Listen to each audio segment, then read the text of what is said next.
So there was an interesting development over the weekend for Wisconsin fans. Redshirt quarterback Graham Mertz got his first start in a Wisco uniform, and he looked absolutely stellar against Illinois. Now, this begs the question, has Wisconsin found their man at quarterback?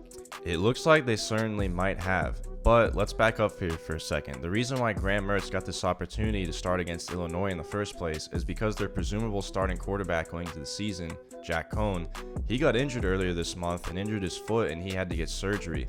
So he's out indefinitely, and he might not even come back and play for the rest of the year. But let's take a step back here and just look at Graham Mertz for a second.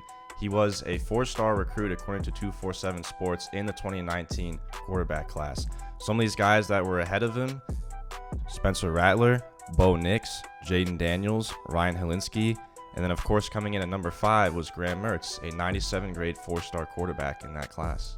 Absolutely, and he backed up that 97 overall rating with an impressive outing. He went 20 of 21 for 5 touchdowns, no picks, and 248 yards. I don't care who you are, I don't care how you slice it, I don't care what the competition is. Your first game as a starting quarterback, that is absolutely phenomenal. We will take those stats any day, but there is a little caveat. There is a loss here for Wisconsin. Graham Mertz, after the game, or a couple days after the game, tested positive for COVID-19.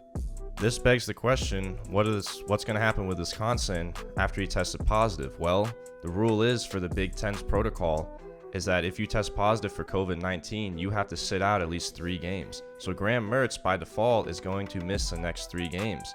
So, Xan, what does that mean for Wisconsin and their quarterback situation moving forward these next 3 games? Well, one, this spells disaster for Wisconsin. If their main guy has to be out for 3 games and Jack Coe is also lost for the season, they have to play the next 3 games are Nebraska, Purdue, and Michigan. These are all games where they won't have Graham Mertz, and that Michigan game is not going to be a cakewalk for them. So if they don't have a reliable starting quarterback at the position, then they could significantly hinder themselves, and they may have just cost themselves a trip to the college football playoff, or at least any chances that they had moving forward.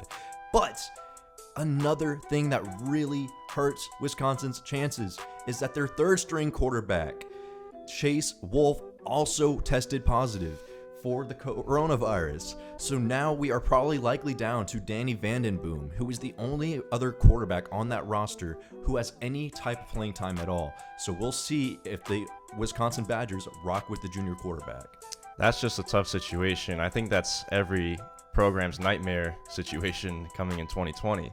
But this all circle backs, all this info we just provided with this video, this all circle backs to Jack Coe. What about Jack Coe? He was last year, he finished as a top 15 to 20 quarterback last year. So this year he was projected to possibly be a top 15, even maybe a top 10 quarterback going into the year. And that was before Graham Mertz came in. Now that it looks like Graham Mertz, at least for the long term, appears to be the guy, it begs the question, what about Jack Coe? What will he do? He has that extra year of eligibility. Will he transfer? He could potentially be a hot transfer commodity in the quarterback market for next year. Graham Mertz looks absolutely incredible. You have Jack Coe as well. Wisconsin fans, I know this may be a downer for your season with the whole COVID test and everything, but let's look at the bright side. You may have just found yourself an absolute stud at quarterback, and you may have just found the future of your program. Now, that's all the time that we have for you today. We appreciate you tuning in. Check out our other videos if you dig this one. We also have a link in the description for our SoundCloud if you want to listen to the podcast. We cover every team in depth there, from the Rutgers to the Vanderbilts to the Kansases of the world. So please give it a look if you dig this. This is Xan Shoob signing out. On Wisconsin, baby.